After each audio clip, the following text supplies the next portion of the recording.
Partout en Côte d'Ivoire, ce journal est traduit en langue des signes. Voyons ensemble les titres sommaires de ce journal. L'adresse à la nation du président de la République à l'occasion du Nouvel An, des projections optimistes pour les points essentiels de la société ivoirienne et particulièrement pour la jeunesse qui a bénéficié d'opportunités mises en place par le gouvernement, notamment le programme jeunesse qui couvre la période 2023-2025. On en parle largement dans ce journal. Célébration du Nouvel An en famille ou entre amis sous haute sécurité sur les bords du littoral ivoirien. Le dispositif sécuritaire dirigé par les services des affaires maritimes et portuaires à Bassam, à Souandé et à Sini. L'objectif de quiétude a été atteint pour les visiteurs et également pour les forces de l'ordre. Et puis un autre drame au Japon après les puissants séismes qui ont touché le centre du pays hier. Un avion de ligne heurte un autre appareil et prend feu à l'aéroport de Tokyo Haneda. 5 personnes sont portées disparues. Bienvenue à tous. Nous sommes au 12e jour de l'année. L'actualité en Côte d'Ivoire est marquée par l'adresse à la nation ivoirienne du président de la République à l'occasion du Nouvel An. Un message, mais surtout des perspectives pour notre pays qui restent prometteuses selon le chef de l'État Alassane Ouattara. Des projections optimistes pour les points essentiels de la société ivoirienne, particulièrement pour la jeunesse qui bénéficie jusqu'en 2025 du programme jeunesse. Je vous propose un extrait du message à la nation du président de la République. Comme vous le savez, l'année 2023 a été décrétée année de la jeunesse afin de renforcer les efforts déployés par le gouvernement depuis 2012 en faveur de l'épanouissement de nos jeunes qui sont l'avenir de notre nation.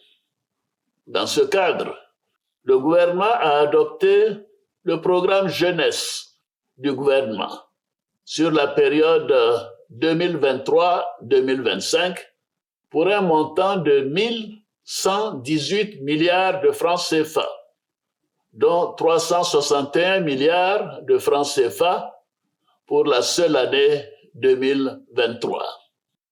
Ainsi, ce programme a impacté à ce jour plus d'1 million de jeunes hommes et femmes à travers diverses initiatives dont près de 200 000 ont déjà bénéficié d'un appui à l'insertion professionnelle et au financement de leurs projets.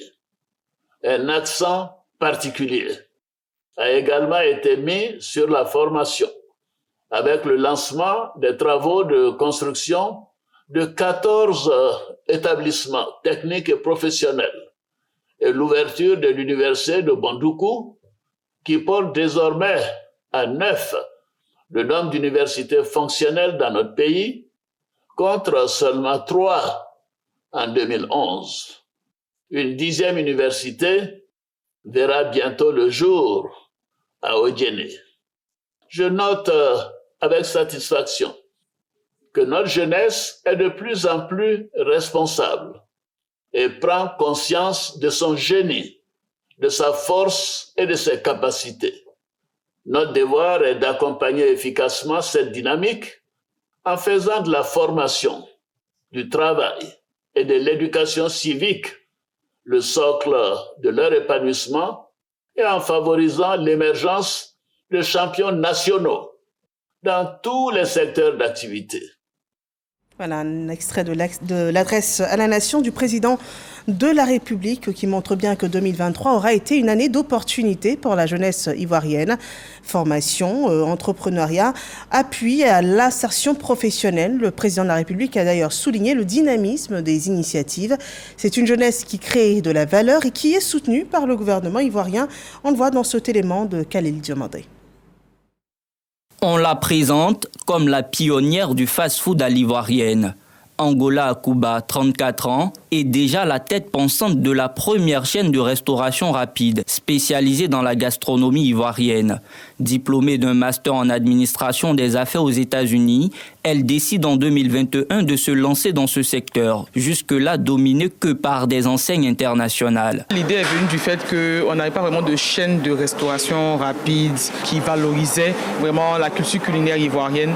Donc c'est donné pour challenge de pouvoir vraiment mettre en avant nos mets locaux, mais avec un service service plus moderne, un service plus standardisé aux normes internationales. Foufou, placali, sauce graine ou sauce copé, chaque jour, c'est un menu d'environ 18 mets locaux qui est proposé à la clientèle. En termes de qualité de service, en tout cas, il n'y a rien à dire, ils sont efficaces. La nourriture est bien faite. C'est comme à la maison. En seulement 2 ans, la jeune entrepreneur est passée d'un restaurant à 6, dont 5 à Abidjan et 1 à Boaké. Aujourd'hui, elle emploie à temps plein plus de 200 salariés. En cette année 2023 consacrée à la jeunesse, la qualité de son travail est reconnue par le chef de l'État qui lui décerne le prix national d'excellence du meilleur restaurant ivoirien. Un prix accompagné de 10 millions de francs CFA en vue de soutenir ses activités. Au-delà même des 10 millions, ce qui nous a le plus aidé, c'est cette reconnaissance, à ce prix-là même. Ça nous a ouvert tellement de portes. Aujourd'hui, la CAN arrive, on a été contacté par la Gambie pour les accompagner, pour pouvoir nourrir toute l'équipe. Franchement, ça a été une année exceptionnelle. Et normalement, si le président même peut donner encore 2024, année de la jeunesse, il faut une prolongation. Dans l'administration publique ivoirienne, Fabrice Koulibaly incarne parfaitement l'engagement du président de la République de faire la part belle à la jeunesse. À 32 ans, il dirige l'AGEROUTE, l'agence de gestion des routes, structure étatique chargée de veiller à l'exécution de plusieurs projets d'envergure d'une valeur de plus de 3 000 milliards de francs CFA. Ces journées de travail sont partagées entre les réunions au bureau et les visites de terrain. Nous avons eu, je pense une chance que cette opportunité-là nous soit donnée par le chef de l'État. Il est important que nous puissions aussi être à la hauteur. Beaucoup de chantiers sont engagés, ce sont des importants investissements. Donc il est important que nous puissions faire en sorte que ces projets-là s'achèvent et s'achèvent très bien. Fabrice Koulibaly est un produit de l'école des travaux publics de l'INPHB de Yamoussoukro, d'où il sort major de sa promotion en 2015. Une culture de l'excellence qu'il a su maintenir au fil des années. Les résultats atteints depuis sa prise de fonction à l'AGEROUTE en sont les preuves. L'achèvement des autoroutes Yamoussoukro-Boaké, Boaké-Thiébissou et la sortie est et ouest d'Abidjan. Je puis dire que nous n'avons pas droit à l'erreur. Parce que derrière nous, je pense qu'il y a d'autres jeunes qui sont là, qui attendent leur chance. Si nous nous comportons bien, ça encouragera le président de la République, le Premier ministre à faire confiance davantage aux jeunes. 2023, année de la jeunesse, un engagement aussi matérialisé par le financement de plusieurs projets portés par les jeunes. À 27 ans, Mustapha est propriétaire d'une entreprise spécialisée dans le lotissement de terrain. Une activité qu'il a pu booster grâce à un financement de l'agence Emploi Jeunes dans le cadre du programme jeunesse du gouvernement, PJGouv 2023-2025. Nous avons bénéficié du financement 4 fois et nous avons donné la possibilité de prendre jusqu'à 1 million. Maintenant, nous l'avons pris. Et quand on l'a pris, en quelques semaines, nous l'avons soldé. Et nous avons opté pour les projets structurants où on doit bénéficier d'un financement à hauteur de 29 millions. Et on ne peut que remercier le président de la République pour ce projet qui est mis en place pour vraiment aider les jeunes entrepreneurs. Comme Mustapha, plus de 15 000 jeunes ont été accompagnés financièrement pour développer leurs activités au cours de l'année 2023. À côté de ces derniers, il y a aussi ceux qui ont bénéficié de formations et d'opportunités d'insertion professionnelle. Certains bénéficiaires ont rendu le témoignage lors de l'émission télévisée RTI 1 reçoit du 19 décembre 2023. J'ai migré vers l'agence Emploi Jeunes pour pouvoir m'insérer professionnellement. Et c'est à cette suite-là que j'ai été retenue pour le programme d'école de transit de l'entreprise AGL. Et avec la collaboration du ministère de la promotion et de la jeunesse, j'ai pu être retenue en tant que stagiaire. Maintenant, je suis agent de transit dans cette entreprise. Au cours de cette même émission, le ministre de la promotion de la jeunesse a dressé le bilan de l'année 2023 dédié aux jeunes sur le volet formation-emploi. C'est 129 694 jeunes qui, cette année, ont pu avoir un emploi, soit en contrat à durée déterminée, contrat à durée indéterminée ou recrutés par l'administration. C'est 74 874 jeunes qui ont bénéficié de diverses formations de reconversion et d'apprentissage à un métier. C'est 21 500 jeunes qui ont eu un stage. Mamadou Touré rassure que le gouvernement va amplifier ses actions en faveur de la jeunesse en 2024. Mise en œuvre sur la période 2023-2025 pour un coût global de 1118 milliards de francs CFA, le PGGouv permettra à terme d'offrir aux jeunes près d'1 500 000 opportunités d'emploi. Voilà la promotion de la jeunesse en Côte d'Ivoire, des entrepreneurs encourageants qu'on a pu voir et puis les opportunités spéciales pour la jeunesse se poursuivront jusqu'en 2025 avec le programme jeunesse du gouvernement. Revenons sur les festivités de fin d'année. Le vice-président de la République, Tiemoko Meliekone, a fait le choix du handball pour le passage au Nouvel An. À Badika, il a été donné un spectacle de feux d'artifice et un concert a été offert aux populations avec en tête de fiche la chanteuse mandingue internationale Oumou Sangaré, Kader Sogodogo. Le vice-président de la République, Tiemoko Meliekone, et son épouse arrivent à la place publique de la coquette sous-préfecture de Badika pour célébrer, aux côtés des populations, le passage dans la nouvelle année. L'initiative est d'un cadre de la région du handball, Ouattara Draman Odé. Voyant que dans plusieurs localités de notre pays se tiennent ce genre de manifestations, j'ai voulu depuis 3 ans maintenant, faire en sorte que nos populations aient la chance de voir, de toucher, de danser avec des artistes de renom. Pour cette 3e édition, le parrain est Traoré Seydou, directeur général du budget et des finances, fils de Badika. En cette nouvelle année, il souhaite le meilleur pour la Côte d'Ivoire. Je souhaite une très bonne année au président de la République, son Excellence M. Alassane Ouattara, ce grand bâtisseur des temps modernes. Tous mes voeux accompagnent également notre frère, le vice-président et son épouse. Que l'année 2024 soit pour chacune de vous une année de santé, de prospérité, de paix et de bonheur. Sur scène, en live, Oumou Sangaré du Mali, artiste interplanétaire, elle enchaîne ses meilleurs morceaux sous le regard du vice-président de la République et de son épouse, et pour le grand bonheur des populations.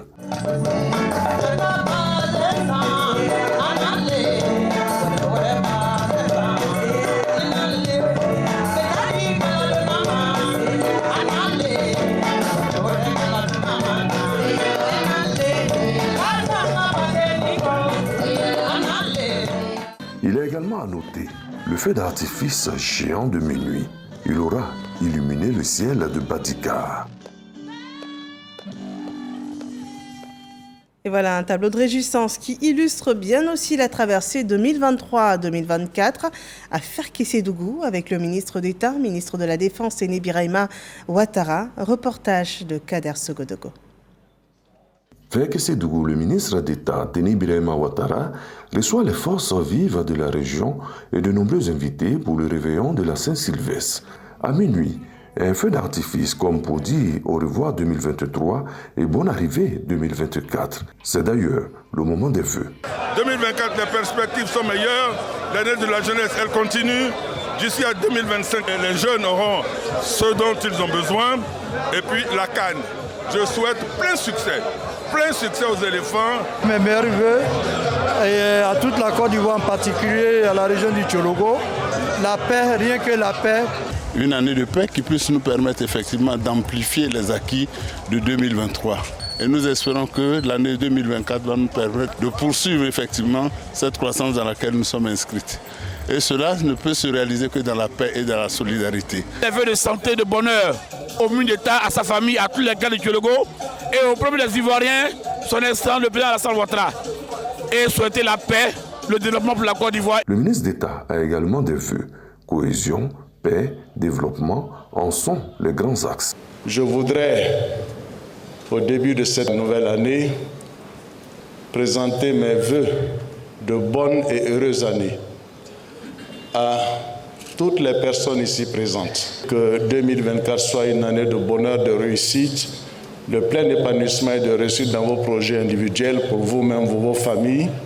Bien entendu, pour la Côte d'Ivoire, je ne cesserai jamais de le répéter, la paix, la paix, la paix, l'entente entre les Ivoiriens. Que Dieu bénisse la Côte d'Ivoire. Janvier est là. C'est le premier jour de l'an. Des pas de danse sous une balade musicale témoignent aisément la joie d'être dans l'année nouvelle et surtout l'espoir qu'elle soit agréable. Et voilà une fin d'année qui favorise la cohésion des peuples. Et dans la ville de Daloa, l'année 2024 s'ouvre sur des projets de développement, des projets annoncés par le président du conseil régional. Khalil Demandé. Quoi de mieux que d'entamer la nouvelle année en couleurs? Tout comme à Abidjan, le ciel s'est aussi illuminé à Daloa, la capitale régionale du Haut-Sassandra. Grâce au président du conseil régional Mamadou Touré, les populations de la ville des Antilopes ont également eu droit à un spectacle pyrotechnique. Après les feux d'artifice, au tour des musiciens de tenir le public en haleine. Le rappeur ivoirien Didi B sur la scène pour le grand bonheur des jeunes.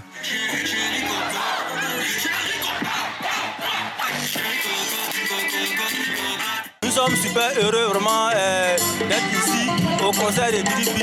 Et ce Touré parce que grâce à lui, toute la production sera égayée. Ce 1er janvier 2024 marque également l'anniversaire du chef de l'État Alassane Ouattara. Mamadou Touré ne manque pas de lui témoigner sa reconnaissance pour avoir positionné la Côte d'Ivoire au rang des pays qui font rêver. Joyeux anniversaire à notre papa national, le président Alassane Ouattara. Et lui dit merci pour tout ce qu'il a fait pour la Côte d'Ivoire. Merci pour la CAN qu'il va nous offrir. Merci pour le développement, merci pour la paix, merci pour la sécurité. En 2024, le bitume de Daloa va commencer en janvier. En 2024, ici à Daloa va commencer.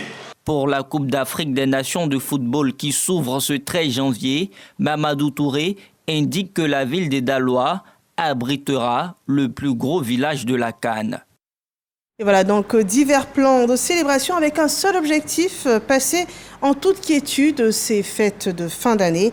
Et le GSPM, le groupement des sapeurs-pompiers, a joué sa partition avec un dispositif spécial pour la ville d'Abidjan. Reportage. Gyrophares allumés, les motos d'intervention rapide en première ligne pour ouvrir le passage aux véhicules.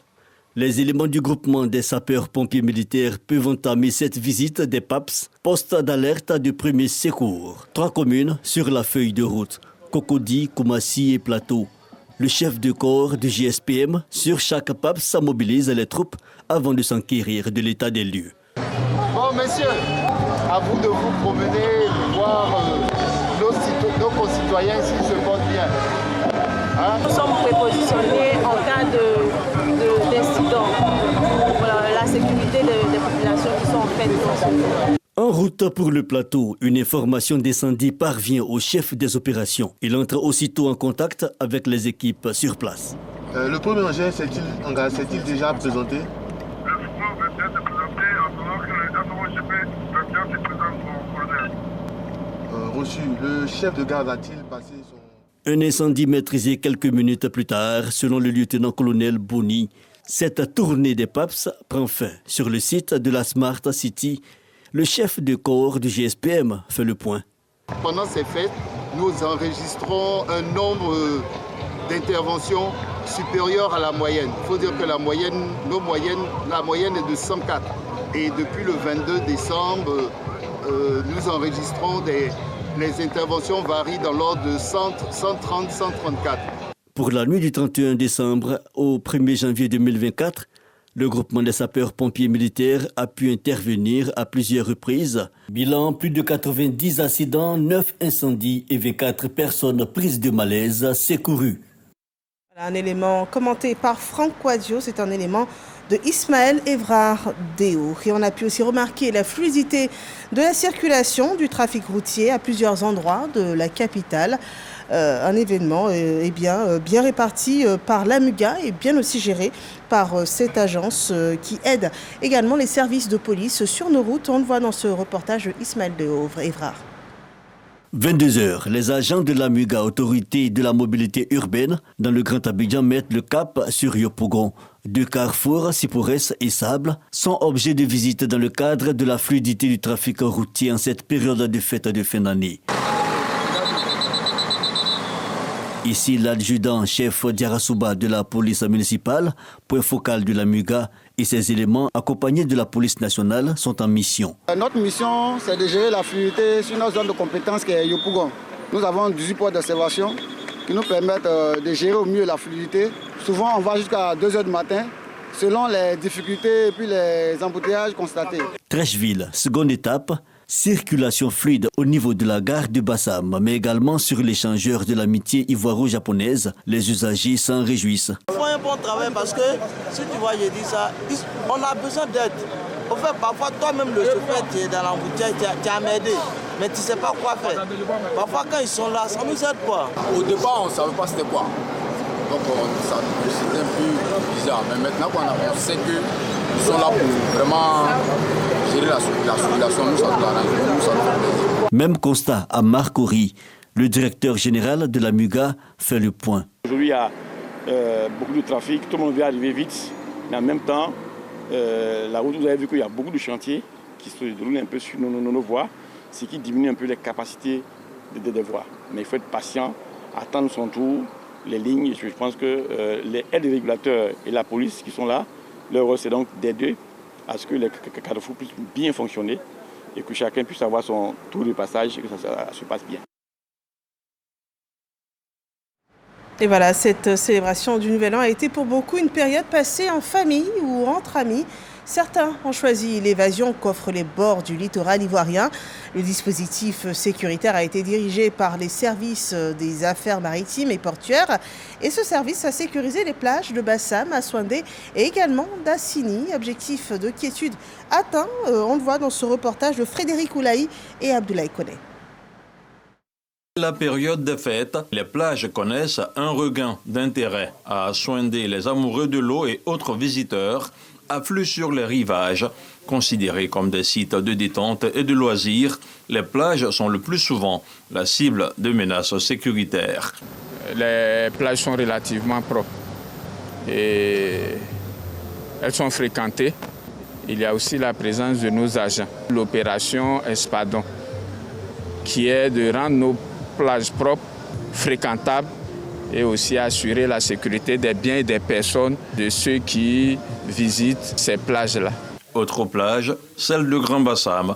La sécurité et la propreté sont de rigueur. La sécurisation de la façade côtière, beaucoup fréquentée, s'inscrit dans la mise en œuvre de l'opération Espadon 2. Il y a des fouilles qui se font avant l'arrivée même des usagers sur les plages et leur présence certainement décourage ceux qui voudraient profiter de cette situation pour consommer n'importe quoi ou pour vendre n'importe quoi. Donc pour le moment, les choses se passent bien dans l'ensemble. Pour rappel, les plages ont été dans le passé la cible d'attaques terroristes, précisément dans la commune de Grand Bassam. Et malgré le zéro indice d'insécurité observé, le directeur général des affaires maritimes et portuaires appelle les populations à plus de vigilance. 2024, une année de grandes perspectives. Et au niveau des EPN, Moussa Sanogo, le ministre et les ordonnateurs des établissements publics font le point. Les établissements sont confrontés à un sérieux problème de gouvernance. Il s'agit donc de trouver de nouveaux modèles de gestion qui permettent de garantir leur autonomie financière. L'objectif, c'est de parvenir à réduire la part des subventions et assurer l'efficacité et la viabilité financière de ces établissements et donc de desserrer la pression sur le budget de l'État. Reportage de Lanciné Bakayoko. Au cours des échanges entre le ministre Moussa Sanogo et les établissements publics nationaux EPN, un constat. La structure financière des EPN demeure préoccupante, avec plus de 70% des ressources provenant des subventions de l'État. Au niveau des dépenses, les investissements qui doivent maintenir l'outil de production et accélérer le rythme de création de richesses représentent seulement 18% des charges. Il y a des capacités d'absorption des investissements qui ont besoin d'être améliorées. Ça veut donc dire que quand on a prévu une dotation budgétaire à consacrer aux investissements, dans les faits, on n'arrive pas à utiliser toutes les ressources prévues pour réaliser l'investissement qu'on aurait souhaité faire au cours de l'année concernée. Mais quelles sont les raisons de ces contre-performances enregistrées par les EPN ? Il y a plusieurs facteurs à cela. Ça peut être lié à des lenteurs au sein même de l'établissement. Ça peut être lié au processus de passation des marchés qui n'a pas été bien abaqué. Ça peut être lié, on va dire, aux efforts à déployer pour la mise à disposition de ressources, tant au niveau du budget ou du trésor. Donc c'est un ensemble de facteurs qu'il faut bien serrer et regarder de près pour faire en sorte donc que les choses s'améliorent. D'où la nécessité de mettre en place un cadre de suivi et de performance. L'objectif du gouvernement est de faire des EPN des acteurs performants dans la mise en œuvre de la politique publique à travers une gouvernance exemplaire. Sur les 100 EPN existants, 65 sont des établissements publics administratifs, 20 des établissements publics à caractère industriel et commercial et 15 sont des structures assimilées à des EPN. On continue de parler d'économie avec une stratégie spécialement outillée pour le secteur privé ivoirien, une stratégie de la ZLECAf pour les échanges commerciaux entre les États africains pour tirer profit donc de cette zone de libre-échange continentale africaine. Explication dans cet élément de Léon Bron. Cadre institutionnel du commerce électronique, accompagnement des acteurs ivoiriens, capacité du marché interne à faire face à l'ouverture commerciale. 3 leviers à actionner pour que les opérateurs économiques résistent au bouleversement induit par la ZLECAf, la zone de libre-échange continentale africaine. Autrement dit, améliorer ces 3 insuffisances garantirait au secteur privé un meilleur environnement des affaires. Nous sommes convaincus que la ZLECAf représente une opportunité sans précédent pour renforcer l'intégration économique de l'Afrique, stimuler le commerce intra-africain et créer un environnement propice à la croissance durable de nos entreprises. Sa mise en œuvre exige notamment la suppression des tarifs douaniers et autres obstacles non tarifaires qui contribueraient à booster le commerce intra-africain estimé à seulement 15%. Comme ces 3 axes, le cadre et les organes de mise en œuvre de la stratégie du secteur privé salués par le secrétariat permanent de la ZLECAf et le ministre du Commerce. Tous deux appellent à promouvoir le commerce électronique, le présentant comme l'outil de contournement des crises et conflits qui dégraissent le volume des échanges commerciaux. Selon les prévisions de l'OMC, le rythme de l'expansion du commerce, qui était de 9,1% en 2021, a connu un ralentissement en 2022 pour se situer à 2,7%. En 2023, ce taux de croissance devrait chuter à 1,7% selon les statistiques de l'OMC du fait de la persistance des effets des tensions géopolitiques, de la Covid-19 et de la hausse des prix des produits de base et également de l'énergie. Le commerce électronique lève les barrières tarifaires dans une zone de libre-échange continentale africaine de plus d'1,3 milliard d'habitants. En Côte d'Ivoire, il aura aidé en 2 ans à stabiliser à 15% la contribution du secteur privé au produit intérieur brut. L'année 2024 annonce également l'ouverture de la CAN 2023 qui s'ouvre dans quelques jours ici en Côte d'Ivoire et les initiatives des médias pour la promotion de cette grande compétition panafricaine sont à profusion. Et d'ailleurs, la revue Infrastructure Magazine consacre un hors-série de 180 pages qui décrit les préparatifs de la CAN et également les atouts de la Côte d'Ivoire, pays hôte de cette compétition. Les détails avec Mahama Traoré. Seules des infrastructures modernes sauront conduire l'Afrique au développement. C'est cette conviction qui a guidé la création en 2015 de la revue trimestrielle Infrastructure Magazine. Le dernier numéro paru est une édition spéciale dédiée à l'organisation de la CAN, Coupe d'Afrique des Nations en Côte d'Ivoire, un hors-série de 180 pages. Nous leur donnons des informations sur le tourisme ivoirien, où et quels sont les sites touristiques qu'ils peuvent visiter. Nous leur disons comment on peut se déplacer d'une ville à une autre, quelles sont les possibilités.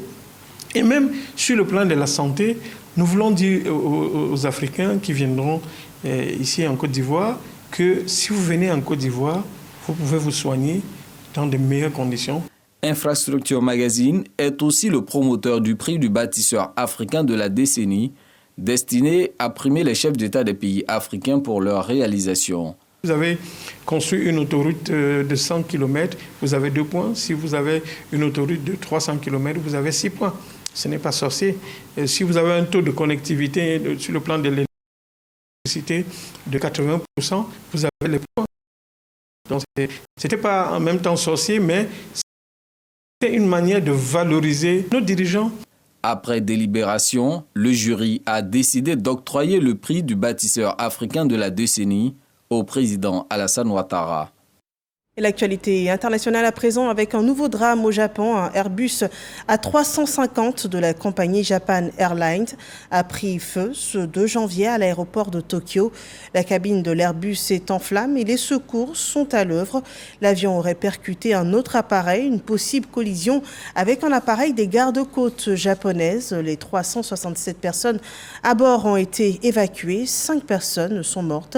Toutes les pistes de l'aéroport ont été fermées et les vols déroutés vers d'autres aéroports, a déclaré un porte-parole de l'aéroport de la capitale japonaise. Et voilà qui termine ce journal. Merci de nous avoir suivis. Je vous souhaite un excellent après-midi sur RTI 1 et retrouvez à 20h Fatou Fofana pour la grande messe de l'information.